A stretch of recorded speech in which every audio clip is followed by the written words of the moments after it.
Hello, Parnassians. It's me, Magister Beck, and it's Wednesday, so you know what that means. It's another edition of Minute to Win It. This is week 35, I believe, so edition 35 of Minute to Win It. And at school, the Logic Scholars and SOL Scholars have been playing Foursquare a lot lately.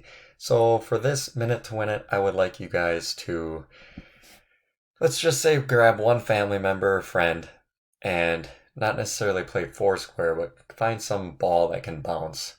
If you don't have a Foursquare or a playground ball, maybe a soccer ball or basketball will do, or Facise.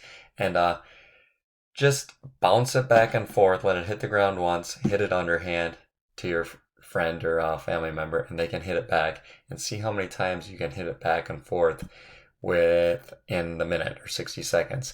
And let's say it'll only last 37 seconds and then someone makes an error. Well, tell us your score at that point and try it again. See if you can make it the full 60 seconds. But other than that, guys, that's your Minute to Win It competition for this week. And I hope you guys have fun with it. And I'll be seeing you guys around the block pretty soon. Have a great day, scholars.